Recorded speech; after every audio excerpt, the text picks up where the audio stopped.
Super കൺമണിയുടെ latest promo റിവ്യൂയിലേക്ക് എല്ലാവർക്കും സ്വാഗതം. അങ്ങനെ കൃഷും കൺമണിയും ഇപ്പോൾ ഉള്ളത് അലിഗയിലാണ്. കൃഷ് ആണെങ്കിൽ അലിഗയിലേക്ക് വന്നത് സാഗറിനോട് പിണങ്ങിയാണ് കേട്ടോ. ബലരാമൻ കൃഷ്ണകൃപയിൽ എത്തിയത് കൊണ്ട് മാത്രമല്ല, സാഗറും സുജാതയും അയാളെ ഒരു മകനെ പോലെ കണ്ട് സ്നേഹിക്കുന്നത് കൊണ്ടും കൂടിയാണിത്.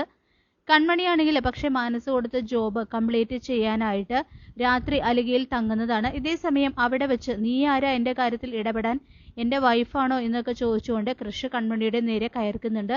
പക്ഷെ പെട്ടെന്ന് തന്നെ മറന്നു പോകുന്ന ആ ഒരു സത്യം ഓർമ്മ വരുന്നുണ്ട് കേട്ടോ. അതെ, തൻ്റെ വൈഫ് തന്നെയാണ് കൺമണി. അതുകൊണ്ടാണ് തൻ്റെ ഓരോ കാര്യത്തിലും അവൾ ഇടപെടുന്നത്. കൃഷി ദേഷ്യപ്പെടുമ്പോൾ കൺമണിയും തക്ക മറുപടി കൊടുക്കുന്നുണ്ട്. എപ്പോഴും എല്ലാവരോടും ദേഷ്യപ്പെടുന്ന ഈ സ്വഭാവം വെറുതെയല്ല, വീട്ടിലെല്ലാവരും വഴക്ക് പറഞ്ഞെന്നും പറയുന്നുണ്ട് കേട്ടോ കൺമണി. പിന്നീട് ശ്രീനിയോട് കൺമണി അലിഗയിൽ തങ്ങേണ്ടി വരുന്ന കാര്യം പറയുന്നുണ്ട്. ഇന്ന് കുറേ ജോലികൾ ചെയ്തു തീർക്കാനുണ്ട്, അതുകൊണ്ട് ഞാനിന്ന് വൈകിയേ വരൂ എന്ന കാര്യവും. ഇത് കേട്ട് അവിടെ മോൾ മാത്രമേ ഉള്ളൂ അതോ വേറെ ആരെങ്കിലും ഉണ്ടോ എന്ന് ശ്രീനി ചോദിക്കുന്നുണ്ട് കേട്ടോ. ആദ്യം കൃഷി സാർ എന്ന് പറയാൻ വന്നെങ്കിലും പിന്നെ വേണ്ടാന്ന് വെക്കുകയാണ്. കൃഷിന്റെ പേര് കേൾക്കുന്നത് തന്നെ അച്ഛന് നല്ല ടെൻഷൻ ആകുന്നുണ്ട്. അത് അറിയാവുന്നത് കൊണ്ടാണ് കേട്ടോ കൺമണി അങ്ങനെ പറയുന്നത്.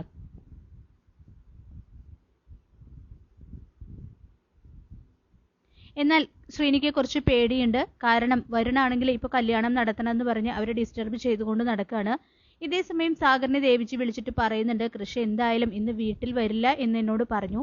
ബലരാമൻ വന്നതുകൊണ്ട് അവന് പ്രശ്നമായി. നിങ്ങൾ ബലരാമനെ മകനായി കണ്ടിങ്ങനെ സ്നേഹിച്ചാൽ ഒരിക്കലും കൃഷ്ണത് സഹിക്കാൻ കഴിയില്ല. അവന്റെ സ്വഭാവം അറിഞ്ഞു വേണം സാഗറും സുജാതയും പെരുമാറാൻ.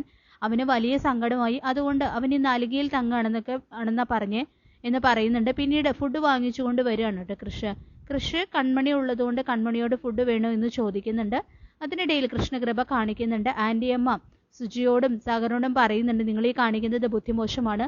നിങ്ങൾ ഓവറായിട്ട് ബലരാമനെ സ്നേഹിക്കുന്നു. പക്ഷെ നോക്കിക്കോ, അവൻ യഥാർത്ഥത്തിൽ നിങ്ങൾക്ക് എതിരായി ഇതിനൊക്കെ ചെയ്യുമെന്ന് ഒരിക്കൽ നിങ്ങൾക്ക് മനസ്സിലാവും. ആ ഒരു ദിവസം വരാൻ പോകുന്നു എന്ന് പറയുന്നുണ്ട്. ഇത് കേട്ട് ആന്റിയമ്മയോട് അവർക്ക് വല്ലാത്ത ദേഷ്യം തോന്നുന്നുണ്ട് കേട്ടോ. കൺമണിയോട് ഫുഡ് കഴിക്കാനൊക്കെ കൃഷി പറയുമ്പോൾ കൃഷി ദേഷ്യപ്പെട്ടതുകൊണ്ട് ചെറിയൊരു നീരസം അവൾക്കുള്ളതുകൊണ്ട് തന്നെ എനിക്ക് എങ്ങും വേണ്ട എന്ന് പറയുന്നുണ്ട്. ഓഹോ അങ്ങനെയാണോ, എന്നാൽ പിന്നീട് ചോദിക്കാൻ വേണ്ടി വരണ്ടെന്ന് പറഞ്ഞ് കൃഷി അവിടെ നിന്നും പോവാണ്. ഇത് കേട്ട് കൺമണി പിറുപിറുത്തുകൊണ്ട് എൻ്റെ പട്ടി വരുമെന്നും പറയുന്നുണ്ട് കേട്ടോ. അങ്ങനെ മിക്കവാറും ഇപ്പോൾ പറയുന്നുണ്ടെങ്കിലും അവള് കൃഷിന്റെ അടുത്തേക്ക് ഫുഡിന് വേണ്ടി ചെല്ലും.